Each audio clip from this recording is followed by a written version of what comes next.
Now, President Zelensky, I understand all your situation as the leader in a war-torn country and continuous war.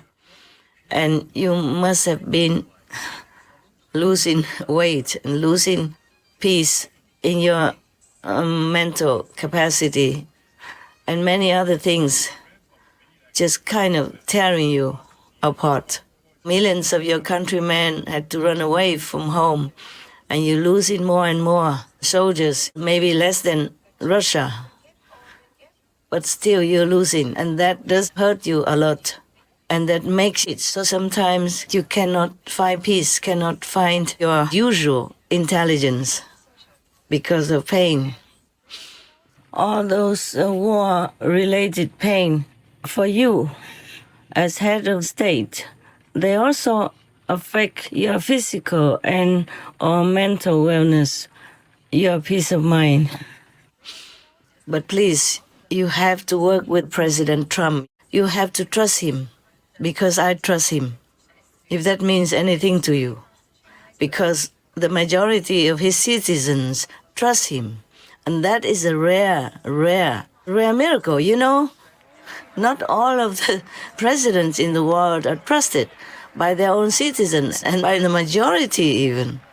It would be 50-50 if any of them are lucky. So please, work with President Trump, even if you feel you are humiliated. What's the problem with our pride anyway? We lose nothing if we lose our pride also for the good of others, for the good of your country.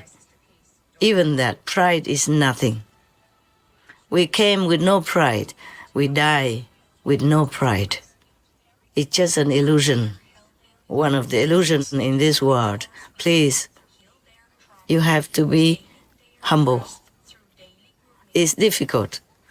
It's difficult for a president in war even to be humble. But you have to, President, you have to, for the sake of your country, even for the sake of all the dying Russians in your land. Compassion has to rule more than pride. Then you have to have peace, come back to your family, live a normal father and children life, husband and wife life. You can't continue like this forever. And you know, President Trump, he has just been elected again, and he has 10,001 things to do also. So he might have lost his patience as well. Patience is not easy to keep in this world, because with so many things that push us to no end, we sometimes can't keep ourselves together in one piece. Even for a man or woman having a family, have a family problem, they also lose their patience more often than they like. But because they love each other, they come back together and make ends meet, piece things together and have peace and have a family in peace again. Just not to talk about you as a president of a warring country. Daily knowing how much bad news, daily knowing how many people die on both sides. I know even Russians are supposed to be your enemy, but you feel also not good when they die or wounded and crippled in any way, because they're also human. They look like your citizens as well. I don't know how President Putin feels about his young citizens dying every day on the battlefield, in a foreign land even. But I know you have heart. I know you feel sorry. You feel sympathy for them as well when their family loses a son, or when the family has to bring back and nurse a wounded son, a wounded daughter, or a handicapped war veteran coming back to their family. Because you know, if it's you, you would feel devastated. You would feel like dying. So please, sell your pride to the wind. Humble yourself. Go make a deal with President Trump. President Trump, he also has his own responsibility and issues to take care of. America cannot continue to supply weapons, money forever to any country, even if they love it. Even if they love and support their country, they cannot do it forever. The Americans' tax money has to be spent on the Americans' welfare. And you know President Trump is all for his own citizens. So if he makes any deal, it has to be fair for both, you know? Even the richest person in the world cannot continue to help the poor people all the time and always. Their money will run out, their business will be ruined. So President Trump, he's a fair person. He does what's good for Americans, but he also considers other countries. If he has to use strong measures, it's because he knows that will wake up other leaders to work with him for the sake of all in this world. He's not a mean man. He just uses any possible way when he thinks it works. And then he will slow down. And then he will go back to the normal things that you expected. It's like sometimes he put a big tariff on many countries so that they have to do things fairly, logically. And then he will reduce the tariff. He did in some way already, with some countries already.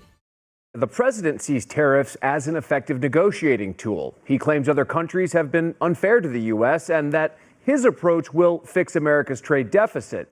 Trump had pledged the measure to boost local manufacturing in the U.S. and to pressure its neighbors to do more to stop the flow of migrants and illicit drugs into the country. They've allowed millions and millions of people to come into our country that shouldn't be here. They could have stopped them, and they didn't. And they've killed 300,000 people last year, my opinion, have been destroyed by drugs, by fentanyl. The fentanyl coming through Canada is massive. The fentanyl coming through Mexico is massive. President Donald Trump is temporarily pausing tariffs on steel and aluminum imports from Mexico and Canada, giving the countries more time to negotiate key issues around border security and even trade. The president has been engaged in a lot of talks with Canadian Prime Minister Justin Trudeau and Mexican President Claudia Sheinbaum. The president yesterday talking about his conversation with Sheinbaum, saying that he had a good, productive conversation with the Mexican president and says he does see tangible evidence regarding Mexico's actions to stop the illegal flow of fentanyl. He says he has seen some evidence that the flow of fentanyl has been declining. President Donald Trump says, quote, after speaking with President Claudia Sheinbaum of Mexico, I have agreed that Mexico will not be required to pay tariffs on anything that falls under the USMCA agreement. This agreement is until April 2nd. I did this as an accommodation and out of respect for President Sheinbaum.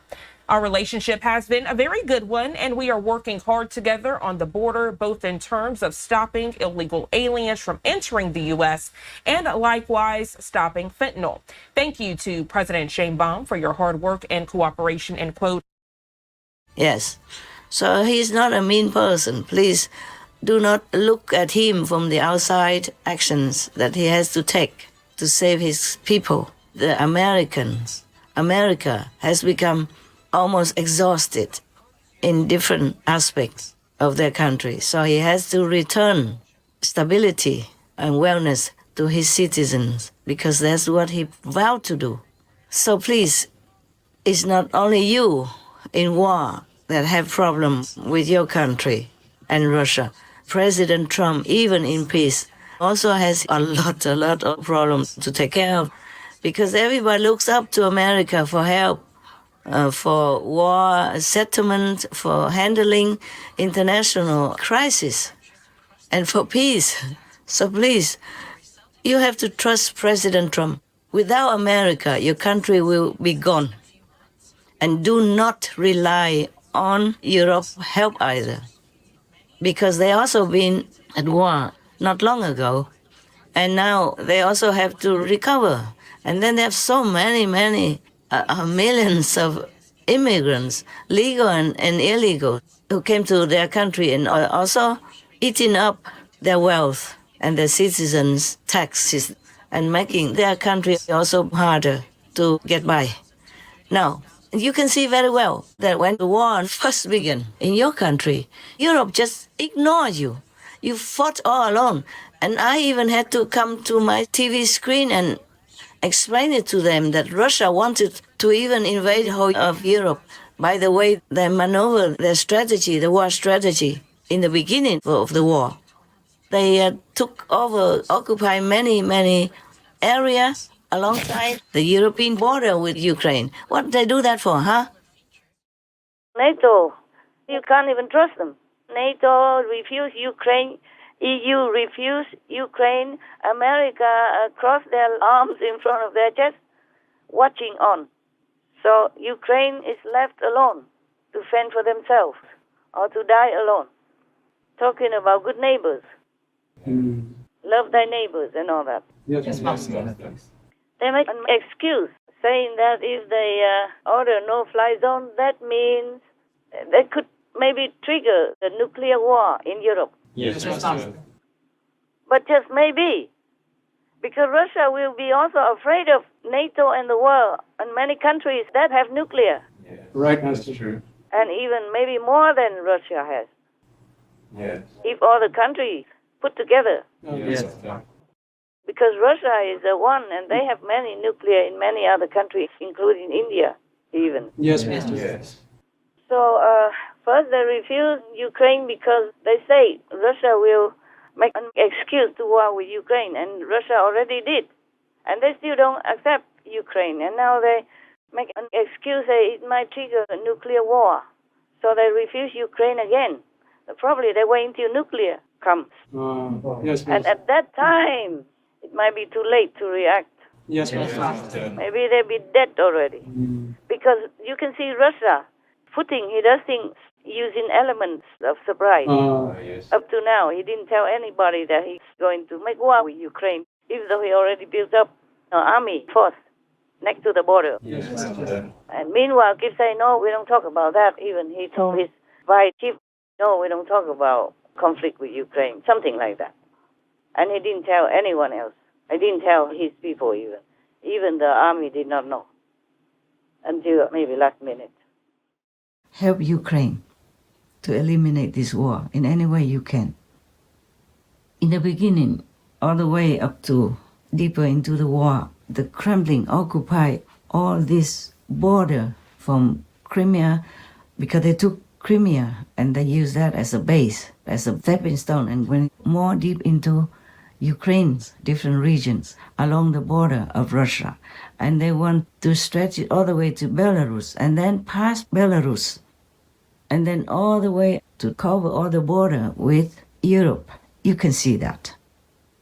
I don't have to be a war strategist to see it. I saw it on the map. And you see the brave Ukrainian soldiers and people are already taking back more than half of what Russia has occupied. Well, we thank God for that. And we are in debt to them. Because if they take all the border all the way to Belarus and continue, then they will have bases everywhere around the European border. And they will attack any European country anytime, easily, if they have bases already. And are prepared and equipped everywhere they want. Just they would attack one country after another in Europe because they want to control all of Europe and the world as well, with the backing of their so-called allies. And you know what I mean now. And Europe is still sleeping. First, because they have such good, favorable supply of gas, cheap and all that, and all kinds of things for their household, or their development, for invention, all kinds of things. They also depend on each other.